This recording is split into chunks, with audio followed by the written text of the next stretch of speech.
You know, sitting there listening to Carmen read my story, I began to have flashbacks. I began to think about that very night that I was standing up on a stage receiving my GED.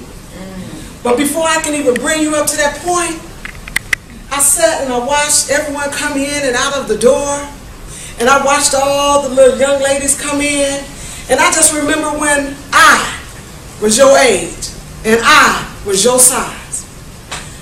I thought about this thing and it was titled, Why Do Girls Cry? I had to say, why did I cry? Why was I crying? I cried because I come from a dysfunctional home setting.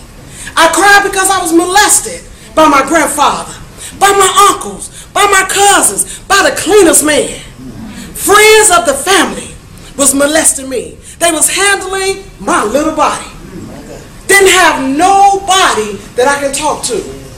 Nobody that I can cry. You know, you say you had a household, you know, the grandmother, she would cook and, you know, do all the breakfast and all those things, but nobody never told me that they loved me. Everything was always done with a nickel, a dime, a quarter. Shh, don't talk about this. Granddaddy gonna give you some money. Uncle gonna give you some money. So I didn't talk to anyone. As a child, how can I articulate that someone was handling my body? How can I tell someone that this had happened to me in the dark closets, in the hallways, in the stairwells? Didn't have my mother there. My grandmother was there. My grandfather was there, the one who was molesting me. But nobody never told me that they loved me. No one never told me that I want you to be like this and be like that. No one never pushed me to be a little girl. Never had anyone to tell me those things in my life. Where was my mother? I don't know. Where was my father? I don't know. Later, I found that my mother was a drug addict. I found out that my father was a drug addict. I desired to be with my mother. My grandmother said, well, if that's what you want to do, then I'm going to let you move with her. I moved in with my mother, and when I got there, I'm like, my mother? This is my father. I'm looking for my mother. She dressed like a man. She's looking like a man.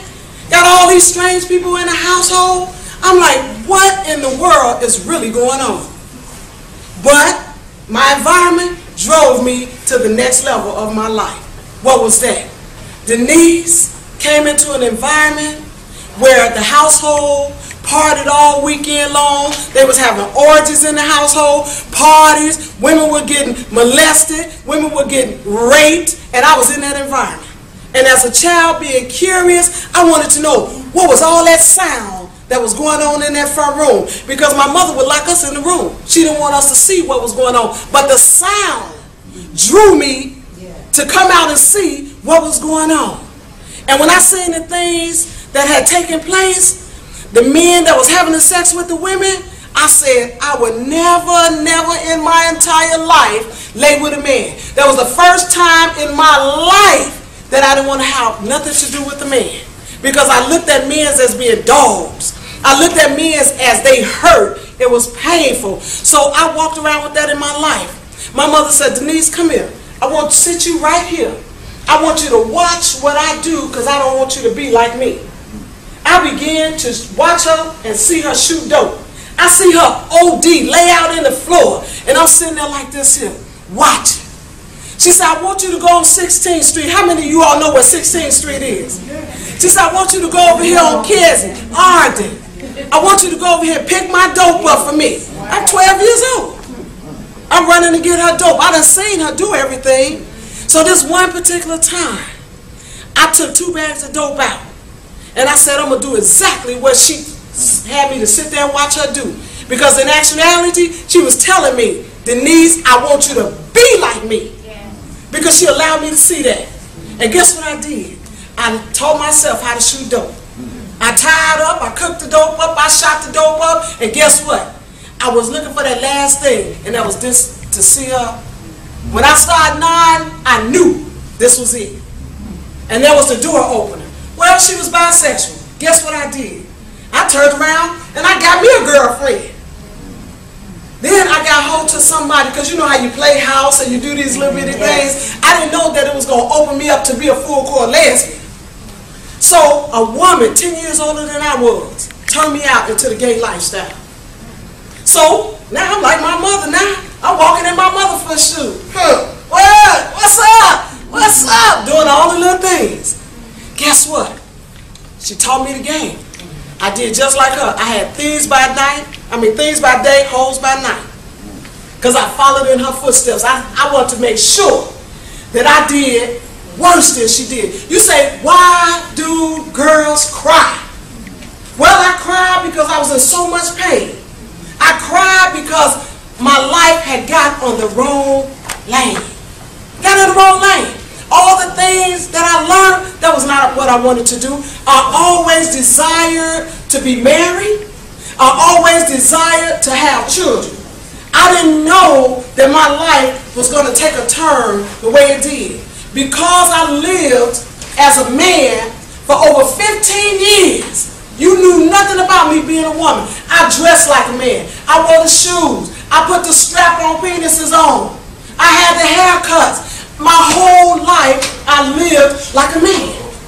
And because I lived like that, there were men that wanted to kill me because I thought I was a man. So therefore, what I did was jump through a window, receiving 183 stitches, being pronounced dead at Loretta Hospital.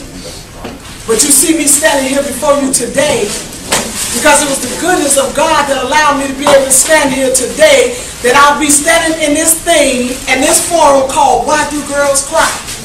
Well, I don't have to cry no more today because of my hurt and my pain, but I'm crying today because my passion and my love is that somebody here, that there is somebody that's on high, that's looking low, that want to meet every need in the room today. So I thank Regina for even inviting me out to be able to stand before you to tell you, you know, you don't have to cry no more. So I appreciate the opportunity even to be able to stand here before you. It's been 25 years since I laid with any woman. It's been 25 years since I shot dope. And today, I'm standing before you. I now come from, as they said, borderline retardation, dropping out of school. I stand before you with my master's degree. I stand before you. I'm a certified HIV as addiction counselor. What else can I really say? To God be all the glory, and I